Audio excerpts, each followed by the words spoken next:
Hi అండి, అందరికీ good morning. మన ఏపీలో రేషన్ కార్డుదారులకు ఒక గుడ్ న్యూస్ అయితే వచ్చిందండి.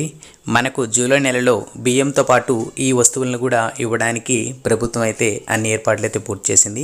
అలాగే ఎవరైతే రేషన్ కార్డు ఉన్నారో వాళ్ళు రేషన్ షాప్కి వెళ్ళి ఈ వస్తువులు అయితే తెచ్చుకోవచ్చు.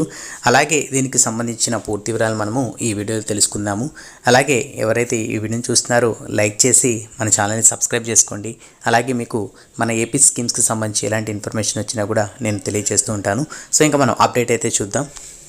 అప్డేట్లో చూసుకున్నట్టయితే మన ఏపీలో రేషన్ కార్డు ఉన్న వారికి జూలై నుంచి రాగులు పంపిణీ చేస్తామని పౌర సరఫరాల శాఖ తెలిపింది. ప్రస్తుతం రాయలసీమలోని 8 జిల్లాల్లో వీటిని పంపిణీ చేస్తుండగా మిగతా జిల్లాలకు విస్తరిస్తుంది. అలాగే 3 కేజీల బియ్యానికి బదులు రాగులు పంపిణీ చేస్తారు. అటు జూలై నుంచి శ్రీ సత్యసాయి, చిత్తూరు, అలాగే తిరుపతి జిల్లాల్లో రేషన్ కార్డుదారులకు జొన్నలు పంపిణీ చేయనున్నారు. రాగులు, జొన్నలు ఇష్టం లేని వారికి పూర్తిగా బియ్యం పొందవచ్చు.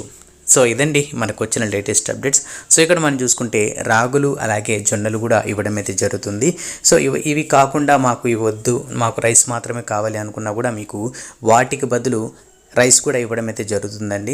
సో ఎవరైతే రేషన్ కార్డుదారులు ఎవరైతే ఉన్నారో సో వాళ్ళకి మనకు జూలై నెలలో ఏదైతే రేషన్ ఇస్తారు కదా, సో వాటిలో ఈ వస్తువులు కూడా ఇవ్వడం అయితే జరుగుతుంది. సో ఇదండి మనకు వచ్చిన లేటెస్ట్ అప్డేట్స్. సో అలాగే ఇలాంటి అప్డేట్స్ కోసం మన ఛానల్ని సబ్స్క్రైబ్ అయితే చేసుకోండి. మీకు డైలీ అప్డేట్స్ అయితే ఉంటాయి. సో నెక్స్ట్ వీడియోలో మళ్ళీ కలుద్దాం. అంతవరకు కీప్ స్మైలింగ్. శుభదినం.